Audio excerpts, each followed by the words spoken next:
आप सभी का स्वागत है इकोनॉमी की क्लास में। बेसिकली हमारा क्या चल रहा है अभी सेशन। हम अभी इकोनॉमिक्स के क्लास के अंतर्गत एंटर कर चुके हैं और इस इकोनॉमिक्स की क्लास में हम हमारा यूपीएससी का प्री और मेंस का जो सिलेबस है उसे कवर करेंगे। अच्छा, इससे पहले हमने इन सेशंस में क्या देखा? इससे पहले हमने बेसिकली एनसीईआरटी का 6 से लेके 12 तक का बेसिकली टॉपिक्स हमने कवर किए थे और बेसिकली 11 तक के तो हमने थ्रूली कवर कर लिए थे। लेकिन 12th को बेसिकली जब आप एनसीईआरटी की बुक देखेंगे, वो भी मैक्रो इकोनॉमिक्स की है, उसमें आप देखेंगे कि कुछ ऐसे टॉपिक्स आते हैं कि वो सारे टॉपिक्स हमारे यूपीएससी के प्री और मेन से रिलेटेड होते हैं, है ना। अब जहां पर एनसीईआरटी की जो 12वीं की पुस्तक है वह बच्चों थॉरेटिकल थोड़ी ज्यादा है। उसमें से क्या यूज रहेगा हमारी परीक्षा के दृष्टिकोण से, वह उसमें से निकालना।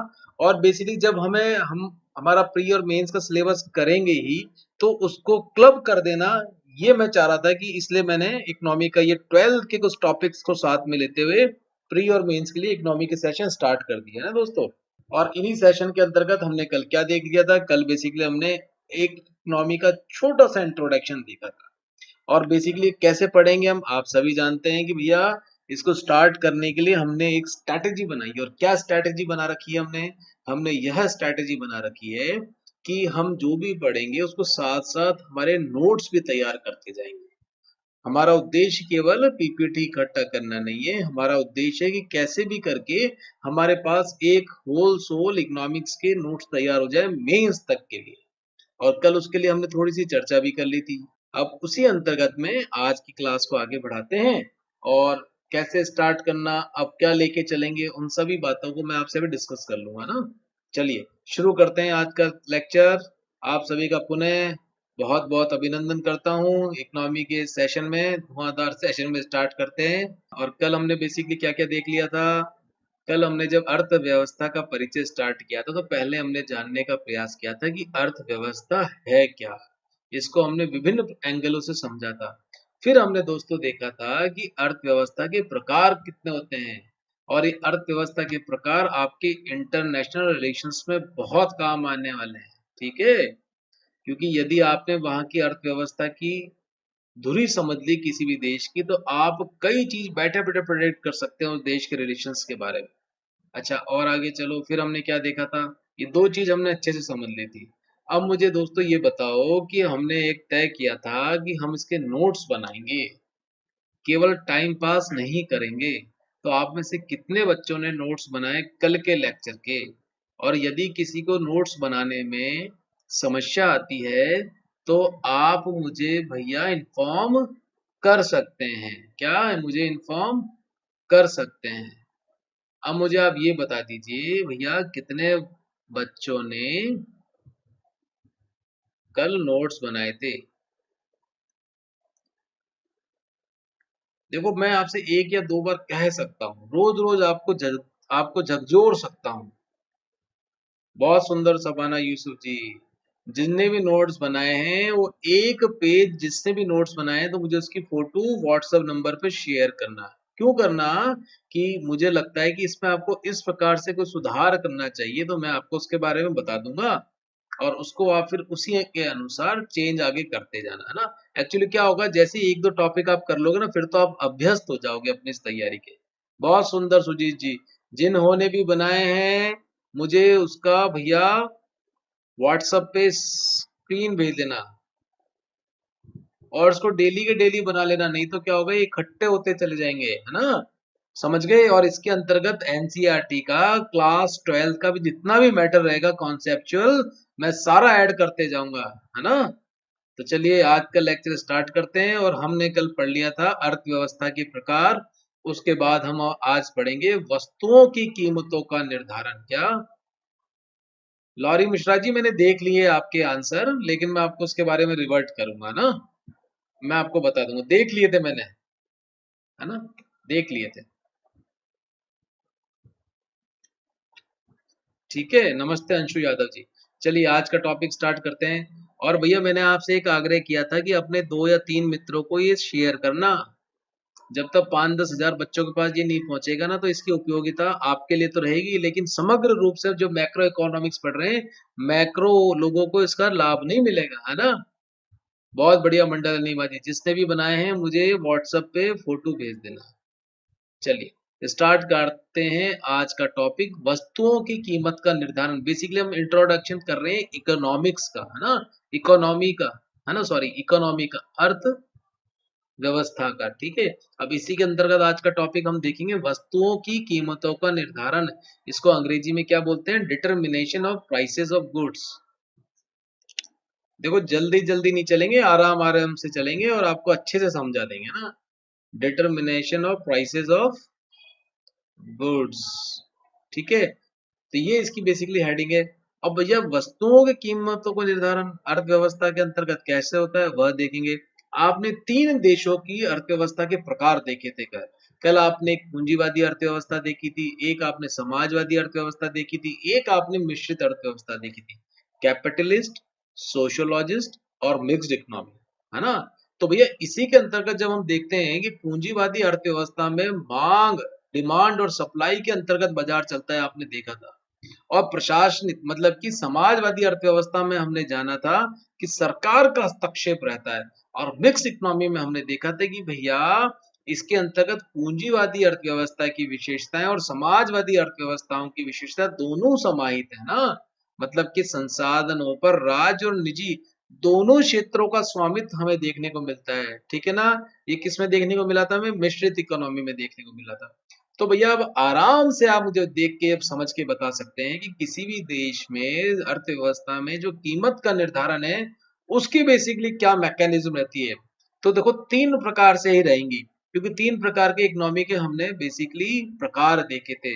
ये है पहला बाजार कीमत क्रियाविधि, मतलब कि मार्केट प्राइस मैकेनिज्म, है ना। कैसा है ये मार्केट प्राइस मैकेनिज्म। आप सभी जानते हैं जब बाजार के ऊपर छोड़ दिया तो किस प्रकार की इकोनॉमी में ये देखने को मिलता है, कैपिटलिस्ट इकोनॉमी में देखने को मिलता है, ठीक है ना। इसमें आप सभी जानते हैं कि बाजार शक्तियां अर्थात डिमांड एंड सप्लाई द्वारा कीमत का निर्धारण होता है ना। ओके, नमस्ते विमला कवलिया जी, नमस्ते नमस्ते। इकोनॉमी का सेशन चल रहा है, देखिए आनंद लीजिए ना, इसको साथ साथ तैयार भी करते जाना। अभी लिखना विखना मत, आप एक बार समझ लो, मैंने कल आपको बोला था ना गुड लिसनर बनो आप सब। तो पहली कौन सी थी, बाजार कीमत क्रियाविधि, जिसके अंतर्गत बाजार शक्तियां अर्थात डिमांड और सप्लाई के द्वारा हम क्या करते हैं, कीमत का निर्धारण करते हैं, है ना। मतलब कि जो आपके सेलर हैं, जो परचेजर हैं, उनके बीच मुक्त सौदेबाजी होती है। वो तय करता है कि मुझे मेरे सामान का कितना पैसा तय लगाना है, और खरीदार भी क्या करता है, आपके साथ बार्गेनिंग कर सकता है कि भैया नहीं इतने ही रुपए दूंगा, ठीक है ना। तो इस पद्धति पर जहां पर भी अर्थव्यवस्था में आपका व्यवसाय या कामकाज, आपको आर्थिक क्रियाएं देखने को मिलती है, वह कौन सी क्रियाविधि कहलाएगी, कैसा मैकेनिज्म कहलाएगा, बाजार कीमत क्रियाविधि कहलाएगी। क्लियर है ना। अच्छा, और ऐसे बाजार कीमत क्रियाविधि में हमेशा हमें पूंजीवादी दर्शन की देखने की झलक मिलती है। क्या, पूंजीवादी दर्शन, मतलब कि ये जो उपज है ये किसकी है, पूंजीवादी दर्शन की उपज है ये क्रियाविधि। देखो, और ऐसी व्यवस्था का प्रतिपादन ये बेसिकली करता है जिसमें सामाजिक, आर्थिक और राजनीतिक व्यवस्था पूंजी में निहित होती है। किसमें निहित होती है, पूंजी में निहित होती है। देखो पूंजी के बारे में आज मैं आपको समझाऊंगा ना, तो आपको आनंद आएगा जान के कि भूमि, पूंजी, लेबर, सर इसका इस एंगल में मतलब था क्या। हम तो ये मान के चलते थे कि पूंजी एक तरीके से पैसा है जिसके माध्यम से हमने व्यापार स्टार्ट किया है, ठीक है। और ये इसको हम एक वर्ड और बोलते हैं इस प्रकार की अर्थव्यवस्था को, बाजार कीमत क्रियाविधि के अनुसार कार्यशील अर्थव्यवस्था को हम क्या बोलते हैं, फ्री इकोनॉमी बोलते हैं। क्या बोलते हैं, फ्री इकोनॉमी बोल रहे हैं। देखो ये बेसिकली कल का ही हम एक तरीके से रिवीजन कर रहे हैं ना, कल का ही एक तरीके से क्या कर रहे हैं, रिवीजन कर रहे हैं। ओके, किसकी बात कर रहे हैं अपन, अब फ्री इकोनॉमी की बात कर रहे हैं। अब क्लियर है ना। चलिए, फ्री इकोनॉमी की बात हमने किसके अंतर्गत करी, तो पहला समझ गए, मार्केट प्राइस मैकेनिज्म पूंजीवादी दर्शन की उपज है, डिमांड और सप्लाई पे डिपेंड करती है, मतलब बाजार शक्तियां निर्धारित करती हैं कीमत का, और ये बेसिकली फ्री इकोनॉमी कहलाती। क्लियर। क्लियर है दोस्तों? चलिए दूसरा देखो दोस्तों, इसको बोलते हैं प्रशासित कीमत क्रियाविधि। और आप सब कल जानते हैं, कल हमने एक अर्थव्यवस्था के बारे में पढ़ा था, सोशलिस्ट अर्थव्यवस्था। उसमें सारी सारी कीमत निर्धारण कैसे हो रहा था? एडमिनिस्ट्रेशन के द्वारा हो रहा था, प्रशासित रूप में हो रहा था। तो दूसरा मैकेनिज्म कैसा है ये? इसको बोलते हैं एडमिनिस्टर्ड। क्या बोलते हैं? एडमिनिस्टर्ड प्राइस मैकेनिज्म, है ना? ठीक है। अच्छा अब ये क्या बोलता है साहब? आप देख लो, वही जो कल वाली बात। अब यदि आप सोशलिस्ट कंट्री की बात करते हैं तो वहां पर कैसे चलता है भैया बाजार? वहां पर कैसे अर्थव्यवस्था चलती है? सरकार के हाथों में होती है। उसी प्रकार से दोस्तों एडमिनिस्ट्रेटिव प्राइस मैकेनिज्म प्रशासनिक शक्तियों द्वारा कीमत का निर्धारण होता है। अब जब भी आप लिखो ना तो क्या होगा कि इसमें केवल आपको इतनी सी लाइन लिखनी है, क्या? प्रशासनिक शक्तियों द्वारा कीमत निर्धारण। समझ जाना। तो ये भैया कैसा मैकेनिज्म हो जाएगा? ये प्रशासित कीमत क्रियाविधि हो जाएगा। इसी तरीके से बाजार कीमत क्रियाविधि में आप स्टार्टिंग में क्या डेफिनेशन लिखेंगे? आप इसमें लिखना कि बाजार शक्तियों द्वारा। किसके द्वारा? बाजार शक्तियों द्वारा। मतलब कि अर्थात डिमांड एंड सप्लाई पद्धति के द्वारा या इनके द्वारा जिसमें कीमत का निर्धारण होता है वह क्या कहलाता है? बाजार बाजार कीमत क्रियाविधि कहलाता है। क्लियर? अब इसमें हम समझ लेते हैं। ये क्या, स्टार्टिंग में आप जब नोट्स बनाओ ना तो ऐसे ही बनाना, पहले एडमिनिस्ट्रेटर एंड मैकेनिज्म लिखना, उसके बाद सिंपल सा ये लिखना जिससे आपको ध्यान में आ जाए कि भैया विषय क्या बोल रहा है, कि भैया ये प्रशासनिक शक्तियों द्वारा जो हम कीमत निर्धारण करते हैं वह ये कह रहा है। ठीक है। और आप सभी जानते हैं कि इसके अंतर्गत जितने भी आर्थिक निर्णय होते हैं उसमें प्रशासन या सरकार का पूर्ण नियंत्रण होता है। ठीक है। प्रशासन या सरकार का पूर्ण नियंत्रण होता है और इसमें क्रेताओं और विक्रेताओं को सौदेबाजी के लिए कोई स्वतंत्रता नहीं होती है, जो हमने कल विशेषताएं देखी थी इसके अंतर्गत। ठीक है ना? ध्यान आ गया भैया? और ये कौन से दर्शन की उपज है? समाजवादी दर्शन की उपज है। क्या? समाजवादी दर्शन की उपज है ये। अच्छा, बाजार कीमत निर्धारण किस दर्शन की उपज थी? पूंजीवादी दर्शन की उपज थी। और पूंजीवादी दर्शन हमने कल अच्छे से समझ लिया था और समाजवादी भी कल अच्छे से हमने समझ लिया था। ठीक है। अच्छा ध्यान रखो दोस्तों, ये जो मैंने समाजवादी दर्शन का आपको बताया ना, इसके अंतर्गत सामाजिक, आर्थिक और राजनीतिक व्यवस्था किसके द्वारा नियंत्रित होती है? सरकार के द्वारा नियंत्रित होती है। ठीक है। क्लियर है ना? और देखो, जहां पर भी प्रशासित कीमत क्रियाविधि होगी ना वहां पर आपको एक बेसिकली इसको इकोनॉमी के हिसाब से एक काला धब्बा बोलते हैं इसको ना। क्या? लाइसेंसिंग पॉलिसी आपको देखने को मिलेगी। कोई भी काम करना है तो क्या करना पड़ेगा? सरकार से लाइसेंस लेना पड़ेगा। ठीक है ना? कोई भी आपको बाजार में नया धंधा पानी करना है तो उसके लिए आपको पहले सरकार का मुंह ताकना पड़ेगा और सरकार कहेगी पहले लाइसेंस लो उसके बाद काम चालू करो। ठीक है? क्योंकि भैया हमारे यहाँ पर प्रशासित कीमत क्रियाविधि चलती है। ठीक है।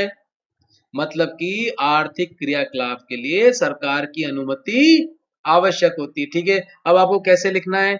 आप पहले हेडिंग लिखना, 3 इसके पार्ट ऐसे ही करना और उसमें सिंपल पहले क्या लिखना? ये डेफिनेशन लिखना ना, बाजार शक्तियों के द्वारा, मतलब डिमांड और सप्लाई के द्वारा जहां कीमत निर्धारित होती है उसको क्या बोलते हैं? बाजार कीमत क्रियाविधि।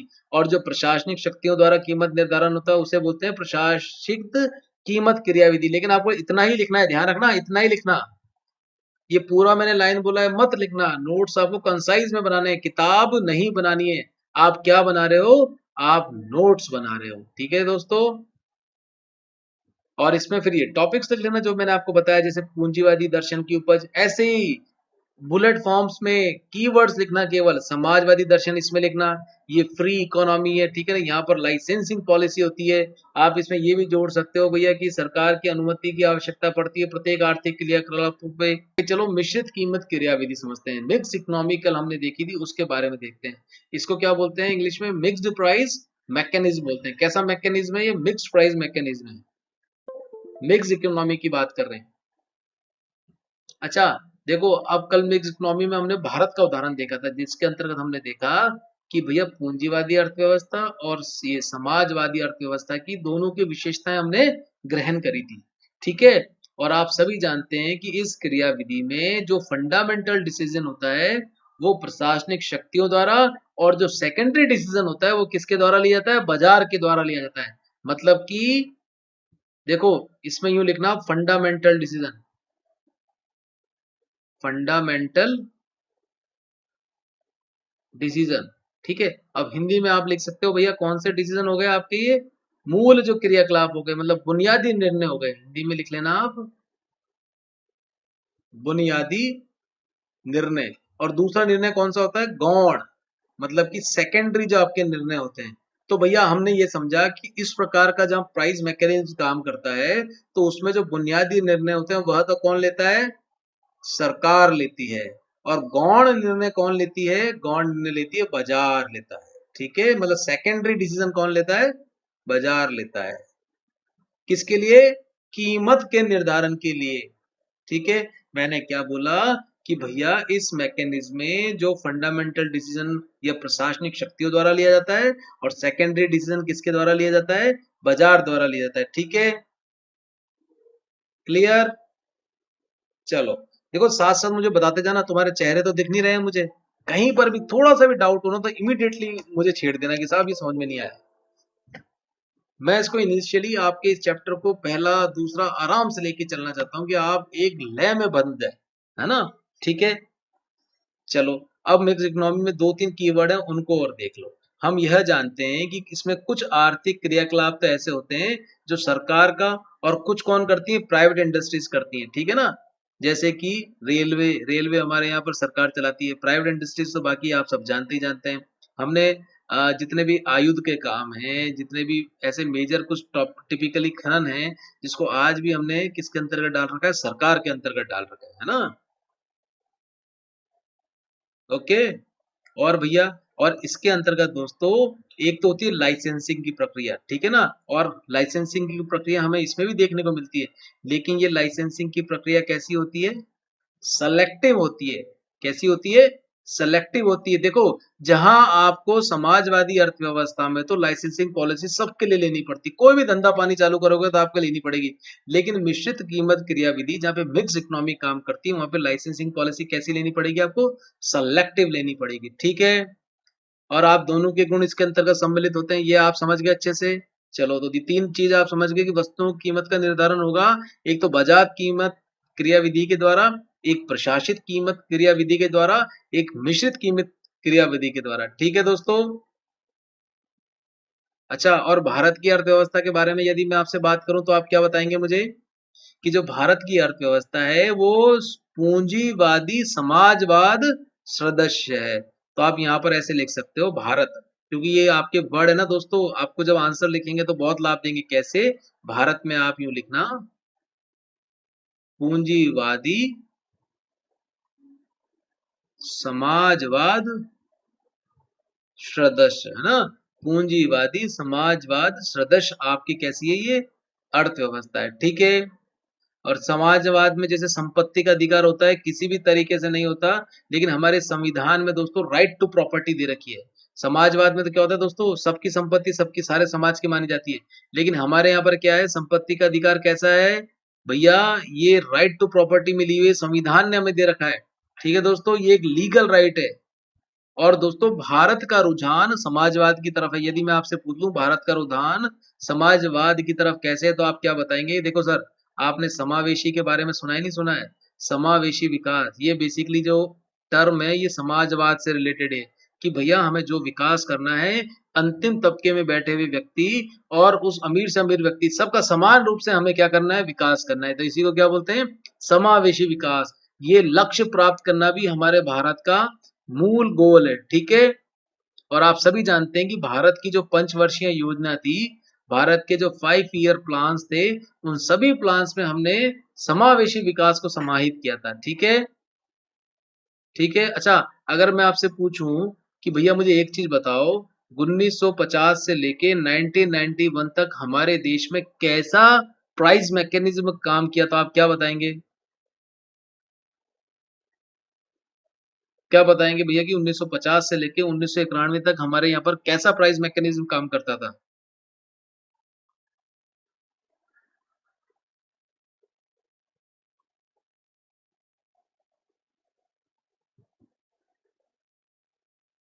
कैसा रहेगा, देखो दोस्तों, हमारी मिक्स इकोनॉमी थी, कैसी थी, मिक्स्ड इकोनॉमी थी।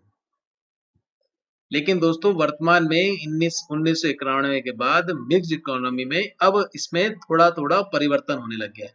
अगर मैं आपसे कोई इस प्रकार का मेंस में क्वेश्चंस आ जाए कि भैया कि हमारे यहाँ पर किस प्रकार के इकोनॉमी का ट्रेंड चल रहा है, मतलब आपके इकोनॉमी के ट्रेंड से संबंधित कोई भी सवाल आ जाए तो आपको कैसे डील करना है कि साहब देखो 1950 से 91 तक तो हमारी मिक्स इकोनॉमी थी, और इसी मिक्स इकोनॉमी के अंतर्गत जो हमारी बाजार में कीमत निर्धारण की पद्धति थी वह कैसी थी? मिश्रित कीमत निर्धारण, मतलब मिश्रित कीमत निर्धारण, मिक्स्ड प्राइस मैकेनिज्म के अंतर्गत हम काम करते थे। लेकिन वर्तमान में 1991 के बाद जैसे ही आर्थिक सुधार आपने इम्प्लीमेंट किए तो हमें क्या देखने को मिलता है कि इसके परिणाम स्वरूप जो पुरानी आर्थिक प्रणाली में अब वर्तमान में बदलाव आया है। ठीक है, समझ गए? देखो छोटी छोटी चीजें लेकिन दोस्तों बहुत इंपॉर्टेंट चीजें हैं।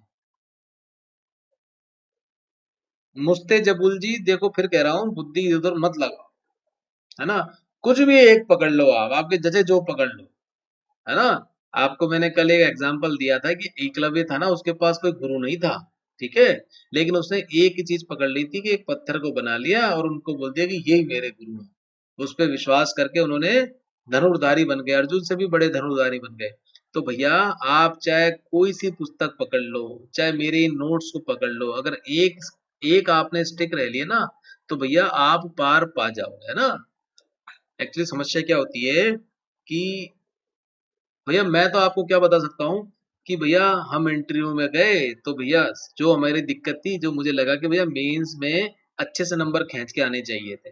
तो भैया यदि आप मेंस में अच्छे से नंबर खींचना चाहते हो तो कुछ चीजें जो हमें लगा कि ये नहीं करनी चाहिए थी, वो मैं आपको बता सकता हूँ कि भैया आपको ये नहीं करना। ठीक है ना? वो मैं आपको बता सकता हूँ। देखो क्या होता है दोस्तों, आपको एक छोटी सी कहानी बताता हूँ फिर मैं आगे बढ़ जाता हूँ, है ना? एक बार क्या हुआ, एक बार एक माँ अपने बेटे को एक संत के पास लेके गई, है ना? तो संत के पास लेके गई तो माँ ने बोला कि साहब इसको देखो, मेरा बेटा है ना बहुत मीठा खाता है, इसको हमने बहुत प्रयास कर लिए, इसका मीठा खाना बंद नहीं हुआ। तो संत ने बोला एक काम करो, एक सप्ते बाद आना। क्या साधु ने क्या बोला? एक सप्ते बाद आना। तो भैया क्या हुआ, एक सप्ते बाद माँ फिर ले आई बेटे को पकड़ के, धे चाटा पीछे, चल चल चल चल महाराज जी के पास चल। तो महाराज जी से बोला कि महाराज जी आपने बोला था कि एक सप्ते बाद फिर आना। तो भैया महाराज जी ने क्या बोला कि एक काम करो, अब एक सप्ते बाद आना आप पुनः। तो माँ फिर बच्चे को ले गई घर पे कि बोला आज भी तेरा इलाज नहीं हुआ, चल वापिस घर चल। माँ भी परेशान होती है, वापिस घर चली गई।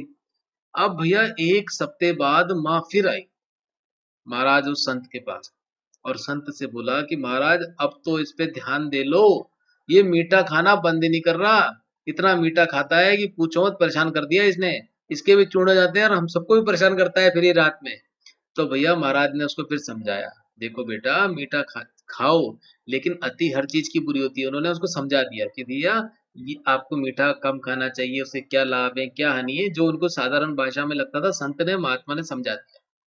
अब माँ को बड़ा आश्चर्य हुआ, माँ ने बोला जाते हुए उस महाराज जी से कि महाराज ये बात तो आप 2 सप्ताह पहले ही मुझे बता देते, आज क्यों बता रहे हो आप मुझे ये बात? तो महाराज जी ने बोला देखो माँ माता, बात ऐसी है कि मैं खुद इतना मीठा खाता था कि मैं आपको क्या ज्ञान दूं इसके बारे में, कैसे इस बच्चे को मना करूं। तो पहले मैंने 2 सप्ताह में खुद को तैयार किया कि मीठा मैं भी तो कम खाऊं, पहले मैं भी तो मेरी आदत छुड़ाऊं। अगर मैं अपनी आदत ही नहीं छुड़ा पाऊंगा तो इस बच्चे को कैसे समझाऊंगा? ठीक है ना? तो पहले उन महाराज ने 2 सप्ते तक खुद को तैयार किया कि भैया मीठा छोड़ सकते हैं।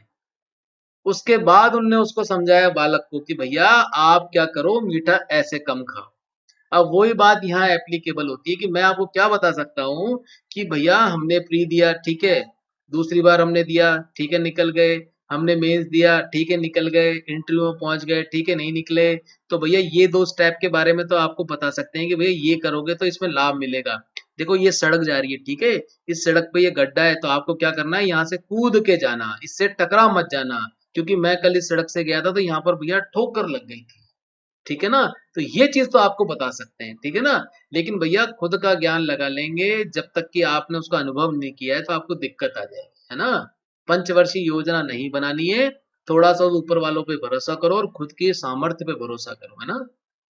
और मैं आपको फिर कह रहा हूँ दोस्तों, पुनः आप सबको बता रहा हूं कि यदि आपको ये परीक्षा पास करनी है, एक तो अपने रिसोर्सेज कम से कम रखना और अपना दिमाग कम से कम चलाना। क्या होता है कि हम हमारे आप को पता नहीं तैयारी करने स्टार्ट करते हैं तो भैया डाइवर्सिफाइड हो जाते हैं। क्या डाइवर्सिफाइड कैसे हो जाते हैं? तैयारी स्टार्ट करते ही हमारा बोल चाल, मित्रों से संवाद सब सब बदल जाता है। जबकि अभी आप अधिकारी नहीं बने हैं, और अधिकारी बनना भी बेसिकली ये मृत तृष्णा है। जो बन गए वो अब कहते हैं कि विकास बहुत गलती हो गई यार, बड़े फंस से गए। ठीक है, ठीक है। अब लेकिन उनके लिए एक सेल्फ एक्चुअलाइजेशन का वो मीडियम हो गया। तो आपको क्या करना है भैया? कुछ भी करो, इकोनॉमी पढ़ो, कहीं से भी पढ़ो, कैसी भी पुस्तक पढ़ो, लेकिन एक ही पढ़ो, है ना? और उसी में एक्सप्लोर करते रहो अपने सिलेबस को। समझ गए? तो भैया मैं आपको जो बता सकता हूँ ये बता रहा हूँ, ठीक है। एनसीईआरटी आपको जो करा दी, अब जिसको लगता है कि ये आपको स्टेप ठीक चल रहे हैं तो भैया साथ जुड़े रहना। प्रभु जिनका सिलेक्शन कराएगा वो हो जाएगा, जिनका नहीं कराएगा वो अगली साल फिर तैयारी कर लेना। ठीक है, चलिए। अब हम किस पे पहुंच गए? पहला हमने क्या देख लिया? मैकेनिज्म देख लिया। अब एक बार कुछ चीजें और देख लो। अभी हम क्या कर रहे हैं? इंट्रोडक्शन देख रहे हैं इकोनॉमी का। अब आप देख लो, विभिन्न देशों को उनकी अर्थव्यवस्था के अनुसार हमने वर्गीकरण देखा था, ठीक है ना? पहले प्रकार देखे थे और उसमें हमने कुछ देशों के बारे में भी देखा था। लेकिन अब विश्व में अर्थव्यवस्था के आधार पर भी कुछ वर्गीकरण हम देख लेते हैं ना। इकोनॉमी के आधार पर भी कुछ वर्गीकरणों को समझ लेते हैं। देखो दोस्तों, क्या है कि अर्थव्यवस्था के आधार पर विश्व के सभी देशों को मूलतः इन चार पार्ट्स में डिवाइड कर रखा है। पहला, कई बार आपने सुना है ना कि भाई ये तो फर्स्ट वर्ल्ड कंट्रीज हैं। कैसी फर्स्ट कंट्रीज हैं? फर्स्ट वर्ल्ड कंट्रीज हैं। कई बार आप अखबार में भी सुनते हैं कि भाई ये कैसी कंट्रीज हैं? ये भैया दूसरी प्रकार दुनिया के देश हैं, मतलब कि सेकेंडरी। कौन से हो गए? सेकंड वर्ल्ड कंट्रीज हैं। और आप कई बार सुनते हैं भैया ये तो थर्ड वर्ल्ड कंट्रीज है। कैसी कंट्रीज हैं? थर्ड वर्ल्ड कंट्रीज है। खूब सुनते होंगे आप, देखते भी होंगे, है ना? और आपने कई बार सुना भी होगा कि भैया कि ये तो भैया चौथी दुनिया के देश हैं। कौन से? फोर्थ वर्ल्ड कंट्रीज हैं। तो अब इनके आप समझो कि ये हमने वर्गीकरण किया कैसे? ये इनकी इकोनॉमी के आधार पर हमने वर्गीकरण किया। जैसे पहली दुनिया के देशों का यदि मैं उदाहरण दूं तो मैं किनको बताऊंगा? आप सभी जानते हैं किनको बताऊंगा मैं। पहली दुनिया के देश किसको बताऊंगा? फर्स्ट वर्ल्ड कंट्रीज, अमेरिका और कनाडा जैसे देश, ऑस्ट्रेलिया जैसे देश। मतलब कि मेरा कहने का तात्पर्य है, जो विकसित देश हैं, जो विकसित देश हैं वह किस श्रेणी में आते हैं? विकसित देश किस श्रेणी में आते हैं? पहली दुनिया के देश के अंतर्गत आते हैं, ठीक है ना? और यहाँ पर कैसा मैकेनिज्म काम करता है प्राइस डिटर्मिनेशन का?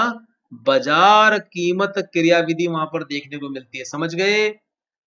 ऐसे विकसित देशों के समूह जहां बाजार कीमत क्रियाविधि प्रचलित है, उनको क्या बोलते हैं? पहली दुनिया के देश बोलते हैं। अब आपको नोट्स कैसे बनाना है?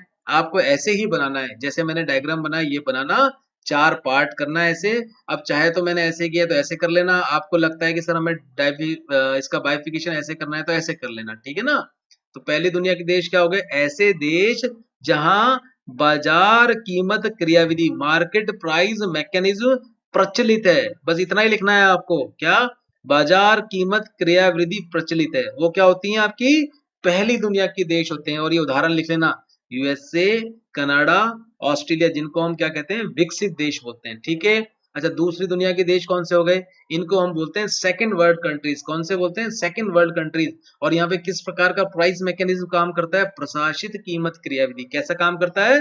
प्रशासित कीमत क्रियाविधि, मतलब कि एडमिनिस्ट्रेशन प्राइस मैकेनिज्म यहाँ पर काम करता है, ठीक है दोस्तों। चिली, चिली नहीं आएगा प्रतिमा में तांडी जी। चिली नहीं आएगा ना, चिली नहीं आएगा। अब इसमें देख लो, दूसरी दुनिया के देश देख लो। दूसरी दुनिया देश से मेरा क्या तात्पर्य हो गया कि भैया अब इसमें कैसे लिखोगे? डेफिनेशन केवल इतना ही लिखना कि जिन देशों में प्रशासित कीमत क्रियाविधि अपनाई जाती है वह क्या कहलाते हैं? दूसरी दुनिया के देश कहलाते हैं, ठीक है। और 1990 से पहले, इसमें अब एग्जांपल आप इतना सा लिख सकते हो ऐसे। क्या? 1990 से पहले। अब देखो, इसको लिखने के दो तरीके हैं। एक तो आपने यूं लिख दिया 1990 से पहले, ठीक है। एक आप कैसे लिख सकते हो अपने नोट्स को शॉर्ट करते हुए, ये लेस देन। तो लेस देन का मतलब क्या हो गया कि ये 1900 पहले की बात कर रहा हूँ, 1990 से पहले की बात कर रहा हूँ। यदि मुझे लिखना होता 1990 की बात तो आप कैसे लिखते हैं? ऐसे लिखते हैं। इसको क्या कर देते? ग्रेटर देन कर देते। समझ गए? ये बेसिकली फंडे होते हैं कि भैया कैसे आप नोट्स को शॉर्ट में और जल्दी कंसाइज रूप में फिर रिवाइज भी कर पाओ, है ना? तो ये तीन तरीके हो गए लिखने के। अगर आपको लगता है कि सर ऐसे लिखेंगे तो ठीक रहेगा तो ऐसे लिख लीजिएगा। मतलब कि एग्जाम्पल में क्या लिखना, 1990 से पहले कौन सा देश था, सोवियत संघ, जिसके अंतर्गत मूल रूप से ये दूसरी दुनिया का देश कहलाता था। और यहाँ पर कैसी प्राइस मैकेनिज्म अवेलेबल थी, प्रशासित कीमत क्रियाविधि। कैसी थी, प्रशासित कीमत क्रियाविधि अपनाई जाती थी। तो अब इसमें क्या आप डेफिनेशन, अगर मैंने आपसे पूछ लिया भैया दूसरी दुनिया के देश के बारे में बताओ, तो सर आप कहेंगे देखो ऐसे देश सर जिसमें प्रशासित कीमत क्रियाविधि अपनाई जाती है वो क्या कहलाते हैं, सेकंड वर्ल्ड कंट्रीज कहलाती हैं। क्लियर है, बता दोगे? फिर आप बोलना कि सर यहीं रुको रुको, सर एक एग्जांपल भी सुनते जाओ। 1990 से पहले सोवियत संघ, ठीक है ना, ऐसे टिका देना आंसर में। और वर्तमान में चीन, क्या, वर्तमान में नालायक चीन, ठीक है ना, इसको काटो पीटो मारो, ठीक है ना। देखो दोस्तों, अपने मोबाइल में से जितनी भी चाइनीज ऐप है हटा देना। जो विद्यार्थी, जो भैया बालक नहीं हटाएगा वो बहुत दुख देगा। आज ही रिमूव कर देना। मेरे मोबाइल ऐप में कैम स्कैनर पड़ा हुआ था, ठीक है, कल तक मेरा उस पर ध्यान नहीं गया था। बाकी जो एक दो ऐप थी हमने सारी हटा दी थी। अब वो कैम स्कैनर में बड़े इंपॉर्टेंट डॉक्यूमेंट स्कैन करके पड़े हुए थे। तो भैया कैसे भी करके वो डॉक्यूमेंट हमने आज रिट्रीव कर लिए और उसको क्या कर दिया, कैम स्कैनर को डिलीट कर दिया। जीवन में नहीं लेके आऊंगा उसको, जीवन में नहीं लेके आऊंगा। तय कर लिया मैंने, जब तक सांस चलेगी चीन की तो एक भी ऐप नहीं डाउनलोड करूंगा। क्लियर? उड़ा दिया ना, बहुत बढ़िया बहुत बढ़िया। काटो पीटो मारो, नालायक चीन। अच्छा, चलो अब आगे चलते हैं, बहुत बढ़िया। ऐसा ही गुस्सा आपके मन में होना चाहिए। अगला देखो भैया, तीसरी तीसरी दुनिया के देश के बारे में देख लो।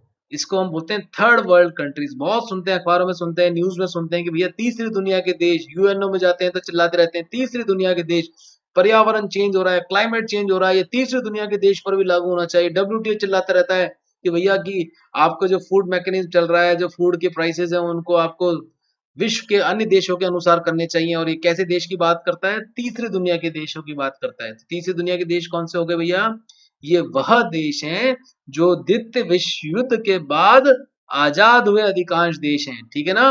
तो आप क्या बोलते हैं, देखो इसमें क्या लिखना, मैं आपको एक लाइन बोल रहा हूं, आप क्या लिखना, चलो मैं लिख ही देता हूं। ये जो सेकंड वर्ल्ड वार है इसमें लिखना द्वितीय विश्व युद्ध के बाद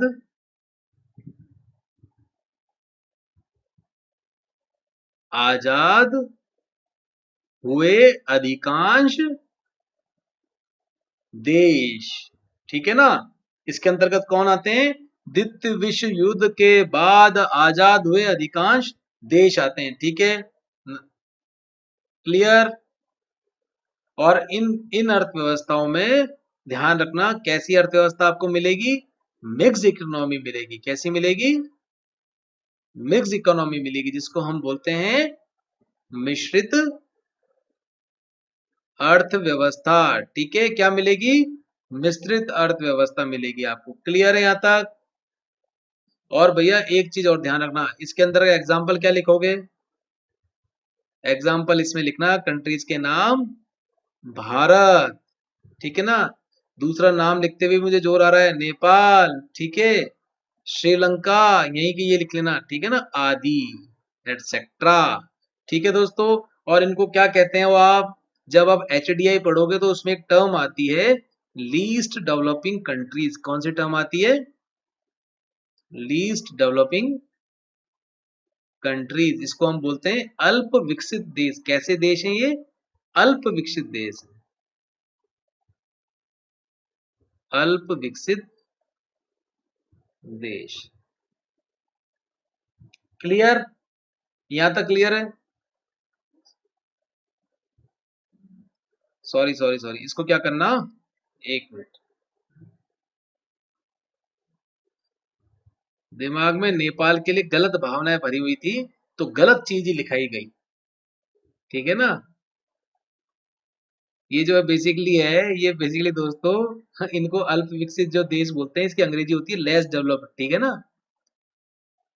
क्या बोलेंगे दोस्तों, अल्प विकसित देश को बोलेंगे लेस डेवलप, है ना। इसकी अंग्रेजी जो होगी वो क्या होगी दोस्तों, लेस डेवलप कंट्रीज होगी। क्या, लेस, लेस डेवलप कंट्रीज, ठीक है। इनको हिंदी में बोलेंगे अल्प विकसित देश, और ये किस प्रकार के देश कहलाएंगे? लेस डेवलप्ड कंट्रीज कहलाएंगे। ठीक है, फिर आ गई है चौथी दुनिया। बोलते हैं ना भैया कौन सी दुनिया में घूम रहे हो? चौथी दुनिया में घूम रहे हो। और देखो चौथी दुनिया के बारे में क्या लिखोगे? विश्व के ऐसे देशों का समूह जहां पर विकास का मार्ग अपनाने के लिए आज द्वंद की स्थिति है।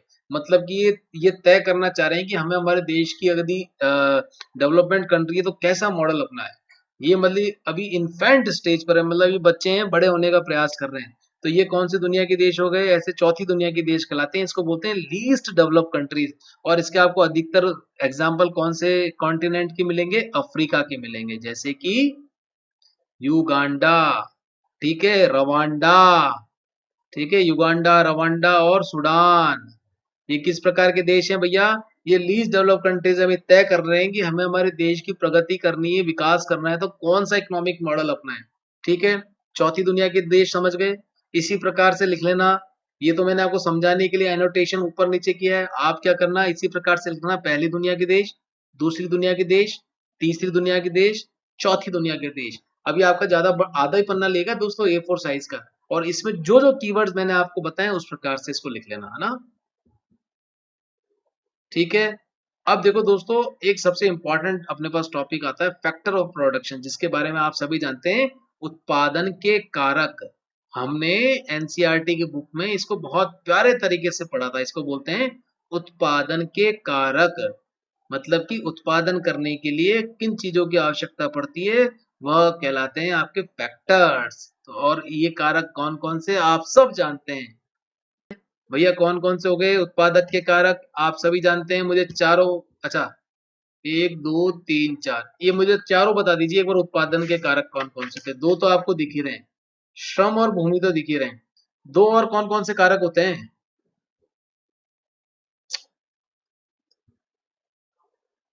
अरे भैया दो कौन कौन से और कारक होते हैं, जल्दी बता दो। रुद्र प्रताप नमस्ते।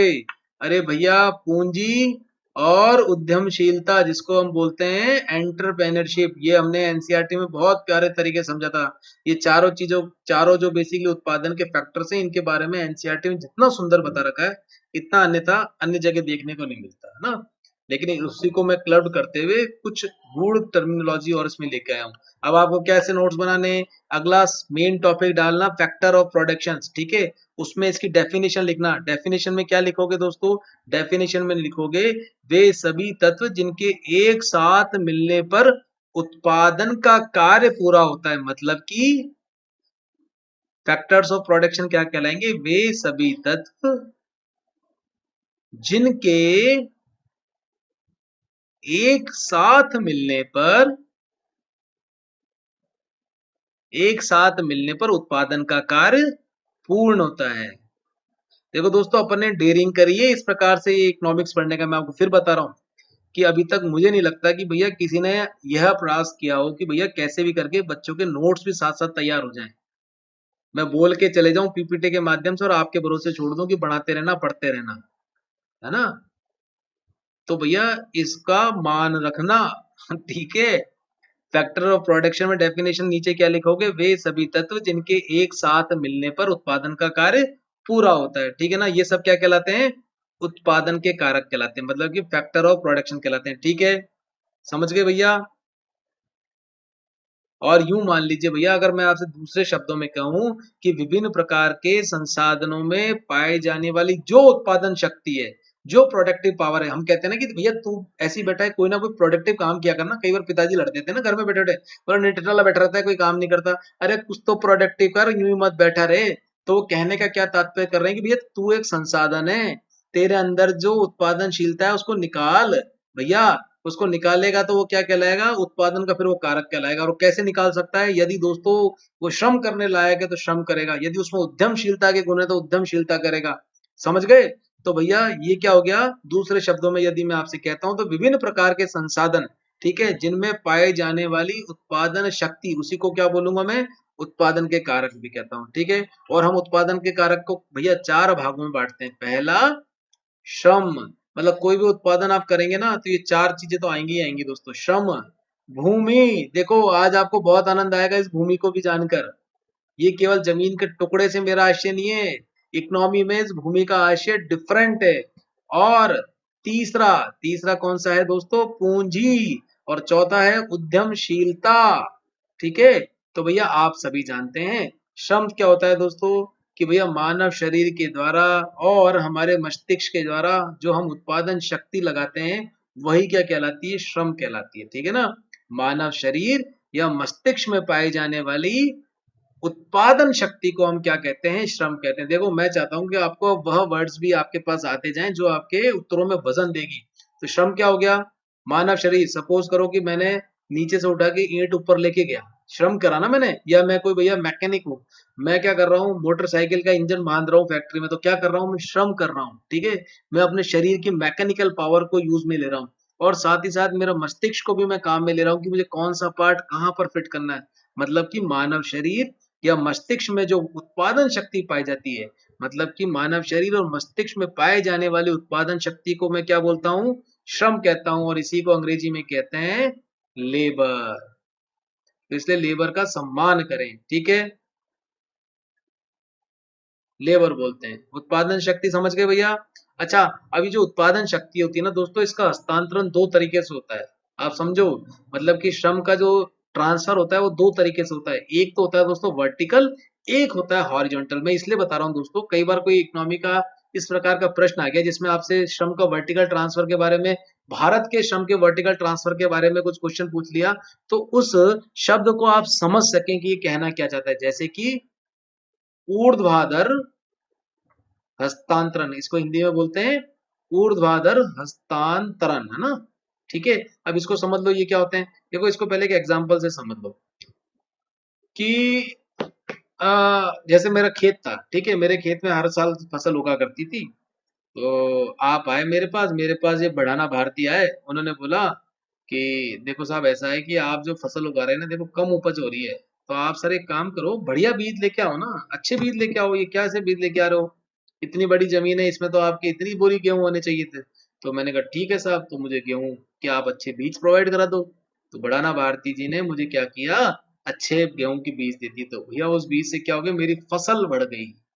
मैंने श्रम तो उतना लगाया जितना मैं पहले लगाता था, लेकिन बेसिकली प्रोडक्टिविटी बढ़ाने के लिए मैंने कुछ उन्नत बीजों का प्रयोग किया, जिसकी वजह से मेरे प्रोडक्टिविटी बढ़ गई।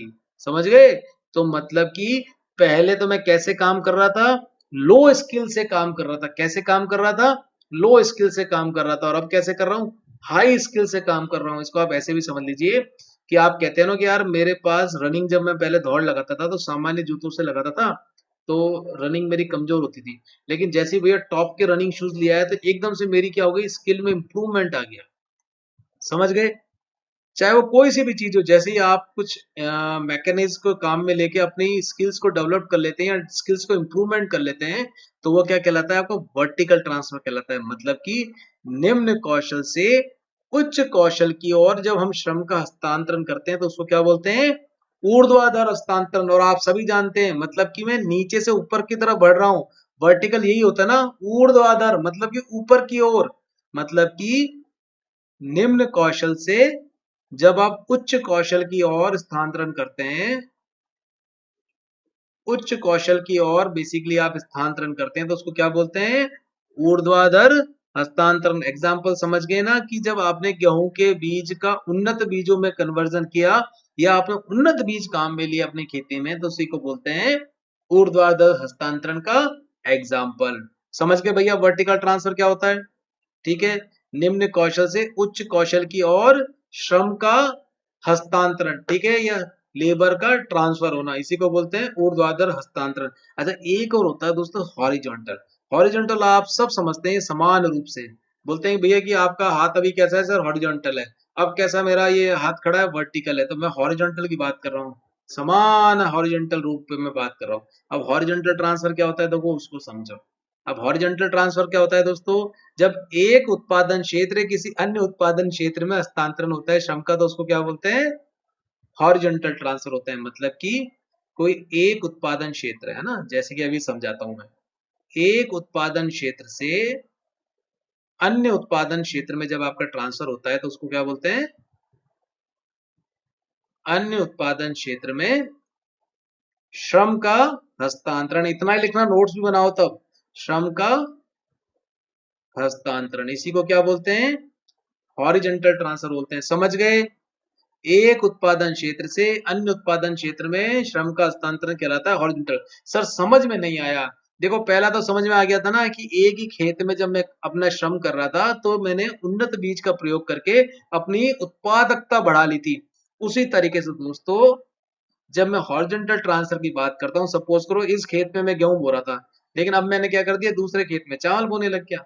ठीक है, मैंने क्या, कैसा ये ट्रांसफर कहलाएगा? इसको बोलते हैं दोस्तों हॉरिजॉन्टल ट्रांसफर। मतलब कि एक प्रकार जहां आप श्रम का यूज कर रहे थे, अब अन्य दूसरे क्षेत्र में इसी प्रकार से श्रम का आप यूज में लेने लग गए। मतलब एक उत्पादन क्षेत्र से अन्य उत्पादन क्षेत्र में जब आप श्रम का हस्तांतरण कर देते हैं तो उसी को क्या बोलते हैं? हॉरिजॉन्टल ट्रांसफर बोलते हैं। ठीक है, अब देखो एक चीज का ध्यान रखना, कई बार आपको देखने या सुनने को मिलेगा, क्या देखने सुनने को मिलेगा कि गवर्नमेंट ने भूमि का पुनर्वितरण कर दिया। भूमि का पुनर्वितरण कर दिया, इसका मतलब क्या हो गया कि भैया कि सरकार ने भूमि का स्वामित्व को चेंज कर दिया। जैसे मेरा भूमि का स्वामित्व था, आपको दे दिया, तो एक तरीके से क्या हो गया, ये बेसिकली उत्पादन शक्ति का जो श्रम का यूज था उसको अब चेंज कर दिया, मेरी जगह आप उसको काम में लेंगे, क्योंकि क्या हो गया, स्वामित्व का चेंज हो गया। ये गूढ़ वर्ड है भूमि का पुनर्वितरण, जो बेसिकली किससे रिलेटेड है? हॉरिजॉन्टल ट्रांसफर से रिलेटेड है। इसी को क्या बोलते हैं? क्षैतिज हस्तांतरण बोलते हैं ना। ठीक है दोस्तों, क्लियर? चलो अगला भूमि। देखो भूमि को पढ़ के आपको आनंद आएगा। क्या? भूमि को पढ़कर आनंद आएगा। भूमि से सामान्यतः हम क्या सेंस लेके चलते हैं कि भूमि वह होगी कि भैया जहां हमने श्रम लगाया, और उस भूमि, एक ऐसी लैंड चाहिए जहां पर हम उत्पादन कर सकें, फैक्ट्री लगा सकें, फसल उगा सकें, तो हम बेसिकली भूमि को ये मान के चलते हैं। ठीक है, और इसको अंग्रेजी में बोलते हैं लैंड। क्या बोलते हैं? लैंड। लेकिन आज आपको मालूम पड़ेगा भूमि क्या है इकोनॉमिक्स में। देखो प्राकृतिक संसाधनों में पाई जाने वाली जितनी भी उत्पादन शक्ति है वह क्या कहलाती है? भूमि कहलाती है। जैसे कि मैंने देखा कि यहाँ पर हमारे रावत भाटा में, कोटा में पानी आ रहा है, ठीक है ना, पानी आ रहा है, ठीक है, या यूं मान लीजिए हमने एक हाइड्रो पावर प्लांट बनाया। इस हाइड्रो पावर प्लांट में ये पानी आ रहा है, इस डैम से हम क्या करते हैं? बिजली पैदा करते हैं। तो ये जो पानी है जिससे हम उत्पादन शक्ति, क्या उत्पाद बना रहे हैं? बिजली बना रहे हैं। तो ये जो पानी, ये डैम क्या कहलाएगी दोस्तों? भूमि कहलाएगी। इकोनॉमिक की भाषा में क्या कहलाएगी? लैंड कहलाएगी। समझ गए? क्या कहलाएगी? लैंड कहलाएगी। अरे होगा या नहीं होगा पेपर, तुम तो ये कर लो। ठीक है, समझ गए? क्या कहलाएगी? लैंड कहलाएगी। देखो सामान्यतः आप और मैं ये क्या मानते हैं कि भूमि का आशय हम ये मानते हैं कि भैया पृथ्वी की सतह से ही लगाते हैं। हम क्या मानते हैं? भूमि का आशय पृथ्वी की सतह से लगाते हैं। लेकिन दोस्तों हमारे इकोनॉमिक्स में इसे प्राकृतिक संसाधनों के संदर्भ में देखा जाता है। ठीक है ना, ध्यान रखना। और प्राकृतिक संसाधनों में पाई जाने वाली जितनी भी उत्पादन शक्ति है उसी को हम क्या बोलते हैं? भूमि बोलते हैं। तो ये डेफिनेशन लिख लेना, रट लेना। आगे से जब आप भैया, अब हम आगे जब नेशनल इनकम पढ़ेंगे ना तब आपको ध्यान में आएगा, क्योंकि ये समझ में नहीं आता कि फैक्टर ऑफ ये बेसिकली प्रोडक्शन है, ये बेसिकली है क्या, इनसे हम कैसे कैलकुलेट कर रहे हैं। अब समझ जाना भूमि से तात्पर्य क्या है। मेरा केवल भूमि से तात्पर्य पृथ्वी के उस टुकड़े से नहीं है। मेरा तात्पर्य है कि भैया जितने भी प्राकृतिक संसाधन है उनमें जो उत्पादन शक्ति पाई जाती है वह सभी क्या कहलाती है? भूमि कहलाती है। जैसे नदी में विद्यमान गतिज ऊर्जा जिसके माध्यम से हम बिजली पैदा कर लेते हैं, ठीक है, तो नदी क्या हो गई? भूमि हो गई। जैसे ये जो आ रही थी ना नदी, ये झरना आ रहा था, ये क्या कहलाएगी? इसको इकोनॉमी में हम बोलेंगे लैंड। क्यों? क्योंकि इसमें क्या है? उत्पादन शक्ति है। किसकी उत्पादन शक्ति है? बिजली पैदा करने की शक्ति है। समझ गए? इसी प्रकार से दोस्तों एक और एग्जांपल देता हूं, जब आप समझ जाएंगे कि भूमि से तात्पर्य क्या है। अब मानसून आने वाला है, तो बादल, ये जब बादल आर्द्रता लेके आएंगे दोस्तों और बरसात करेंगे तो ये भी क्या कहलाएंगे? बादल। लैंड कहलाएगी। क्यों? क्योंकि इसमें वो प्रोडक्टिविटी पावर है, उत्पादन की शक्ति है। एक एग्जांपल और देखो, तीसरा, भूमि की उर्वरता। क्या? भूमि की उर्वरता, जो फर्टाइल लैंड है, क्या मैंने बोला? फर्टाइल लैंड है। मतलब कि मृदा की उर्वरता क्रमशः ये क्या कहलाएगी? भूमि कहलाएगी। मृदा की उर्वरता भी क्या कहलाएगी? आपकी लैंड कहलाएगी। अब ये मिसकॉन्सेप्शन निकाल देना कि भूमि का तात्पर्य केवल पृथ्वी के उस टुकड़े से नहीं है जिस पर हम कोई फैक्ट्री लगा लें या जिस पर हम कोई प्रोडक्शन स्टार्ट कर लिया हमने, तो भैया भूमि समझ गए क्या होता है? ऐसा कोई भी प्राकृतिक संसाधन इस शब्द को पकड़ के चलना, ऐसा कोई भी प्राकृतिक संसाधन जिसमें उत्पादन शक्ति पाई जाती है वह क्या कहलाता है? भूमि कहलाता है। ठीक है दोस्तों, स्पष्ट है यहाँ तक? हाँ, नदी भूमि की श्रेणी में आएगा। ये इकोनॉमिक्स का कमाल है भैया। एक्चुअली इसका जो भाव है ना वो दूसरा है, भूमि का ना, लैंड का भाव यहाँ पर दूसरा है। नहीं तो आप सोचो भैया कि अगर श्रम, भूमि, पूंजी, इनके माध्यम से क्या आप अपनी नेशनल इनकम को कैलकुलेशन कर लोगे क्या? नहीं कर पाओगे। देखो आज मैंने आपसे दो कारक समझे। अब भैया आप जितने भी बच्चे हो, अब आपको क्या करना है? जब तक मेरे पास 150 बच्चों के नोट्स नहीं आएंगे ना, तब तक क्या मेरा खून डेली कम होता रहेगा, थोड़ा थोड़ा थोड़ा थोड़ा थोड़ा थोड़ा।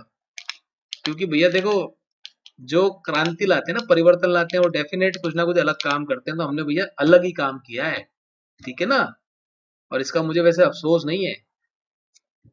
तो आपको क्या करना है? नोट्स अपने तैयार करना। देखो भैया शांति से फिर कह रहा हूं, इनको बना के तैयार कर लो, है ना? जैसे आज दूसरा दिन है, ऐसे करते करते जब आपका एक महीना चुटकियों में निकल जाएगा ना, तब आप देखोगे कि भैया मेरे पास तो बड़े शानदार नोट्स तैयार हो गए, मजे मजे में तैयार हो गए। पिछले 6 महीने से तो मैं यूं ही यूट्यूब में इधर से उधर घूमता फिर रहा था, ठीक है? तब भैया आज मैं फैक्टर ऑफ प्रोडक्शन में अभी यहीं पर रुक रहा हूँ। क्यों रुक रहा हूँ? कि मैं शनै शनै इसमें आगे बढ़ना चाहता हूँ। जितना कराया उसको एक बार अच्छे से समझ लो, पढ़ लो। अब इसको नोट्स बनाने में आपको ज्यादा टाइम नहीं लगेगा, बहुत मुश्किल से 20 से 25 मिनट लगेंगे, है ना? अच्छे से बना लेना, ठीक है? और फिर उसको रिवाइज भी साथ साथ करते जाना। समझ गए?